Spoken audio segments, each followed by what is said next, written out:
In today's video, we shall be talking about 3 expensive niches that you can actually go into and start up a YouTube channel on for little to no cost. And the 3 of them are movies, tech, and travels. So let's start with travel channel. If you want to start up a travel channel, it's going to cost you a lot of money. Making a travel video is very expensive. You talk about the gadgets, talk about the hotel, and it's stressful to run. If you want to go into travel, then you are looking at going in on a very high budget, because the camera that you get, you can't do travel channel with just your phone. You need drone, you need high end cameras, because you'll be shooting outside, right? So it's very expensive for you to start up a travel channel. Now, if you want to go into travel and there's little to, you're on a budget, right? I won't say there's no money. No, you are on a budget. You don't want to spend too much, right, on travel. How do you go about it? How do you start up going to travel without spending much, and still talk to that travel community and still make money out of a travel niche? There's one way you can do it, and that's to start up a faceless travel channel. As you can make contents like top 10 places to visit in Canada, top 10 places to visit in Ghana, top 10 myths or mites about Korea, right? All you need to do is go online, research, right? Then get your scripts ready, do a VO, then get the pictures of those places and use it as b-rolls. If you don't know what b-roll is what you see that is not the person that is talking. Example, you are seeing me, I'm talking to you. This frame you are seeing right now is called a-roll. But if I use something else to cover this particular frame, this screen now that you're seeing, it's called b-roll. That's why sometimes you'll be seeing a video on YouTube and you're not seeing the person that is talking. You are seeing maybe a picture or a video that is illustrating what that person is saying. Those are b-roll. So if I say b-roll, that's what I'm talking about. So you can go and download pictures of those places, right, and use it as b-roll for your VO. VO is voice over.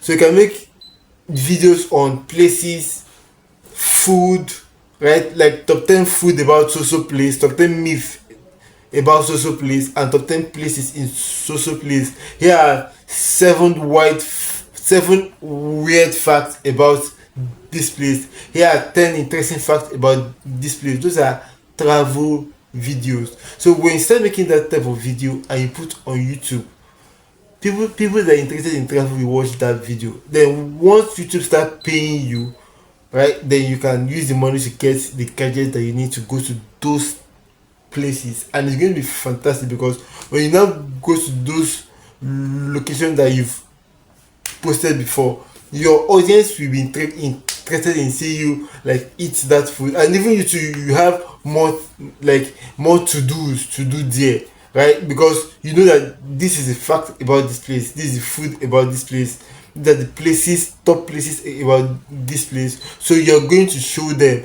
You can say in guys, do you remember our former video where I talked about top 10 places to see in Kenya? I am now in Kenya and I'm taking you there. So you can use your videos to link to those faceless videos that you made, right? And it's going to be interesting. So if you want to go into travel, a faceless YouTube channel in the travel niche is a good way to start if you're going to start up a travel niche on a budget. The next on our list is tech. Tech is expensive. The most especially is the hardware tech, because if you come to tech, there's software and hardware. So if you're going into hardware, it's expensive because you'll be talking about reviews. How many phones do you want to buy? How many phones do you want to rent? How many phones can you review?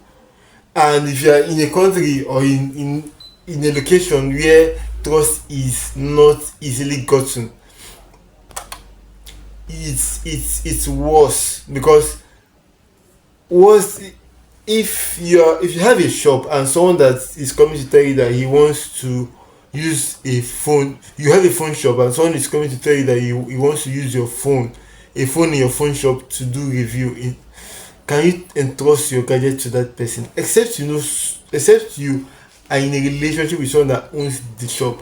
If the person tells you that he's a YouTuber, okay, let's check the profile, zero subscribers, or maybe the YouTube channel does not even exist. You cannot give that person your phone.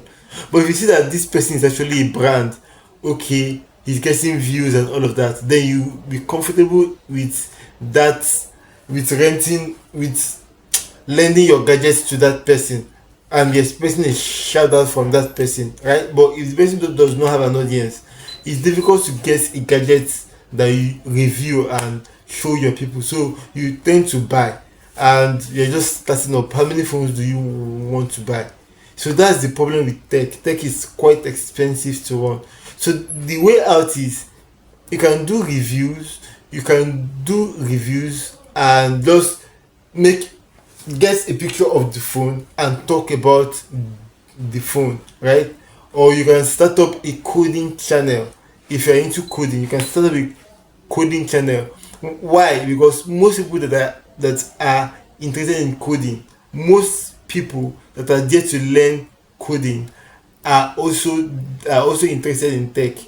Most people. So if you do a coding channel, start teaching codes, HTML, CSS, JavaScript, PHP, React, and the rest, you will be able to create an audience for yourself. Then once the funds starts coming in from YouTube, you'll be able to go and actually get that gadget. This time around, you have an audience. So if you're telling the person that, okay, you give he or she that's the owner a shout out or something, but any deal you're going to go into, make sure that you are transparent, please, to avoid issues. So you can comfortably tell the person that you have an audience and they will listen to you. It's easy for you to do phone reviews, easier for you if you have an audience. So that is for tech. Number 3 on our list is movies. How much do you think it costs to make a movie today? How much does it think? How much does it cost to shoot a movie? Not a Netflix movie, but let's say a YouTube movie. The cost of shooting a YouTube movie. And remember, you are starting up a YouTube channel on a budget. There are 2 ways you can go about it. Number 1 is get a producer. If you have a producer that you can come to an agreement with, okay, this movie, if you create a movie, I would like to post on my channel, and then maybe I'll give you a commission. But how about those that don't have such link? What do you do? There's something on YouTube we call movie recap. There are channels where they do movie recap. You can recap a movie and you not get copyright strike. I do it. You can get a movie, make a recap of it, and not get strike, as far as you follow the YouTube guidelines. You just do a summary of a movie. If you're going to do a movie recap, there are rules that you should follow. One is the clip should not be more than 5 seconds. I'll say 3. Like each clip, it should be 3 seconds. And number 2 is, which I would advise you do old movies. Let's say movie in the early 2000s, the 1990s. Because if you're going to recap a movie of a current movie, you might be having issues with the owners of the movie. And personally, I don't even support that, because the person that made that movie wants to make money, and you're already recapping it. Let them make as much money. But if you're going to for a movie that is 20 years old, it's 20 years old, right? But you still have to obey copyright strike. You still have to obey the YouTube laws to avoid copyright strike, to avoid copyright infringement. So those 3 niches are niches that you can actually go into on a budget. If you cannot afford to spend money, or if you do not want to spend excess money, going into those niches. So do well to like, subscribe, and let me know what you think in the comment section. I'll see you in the next video.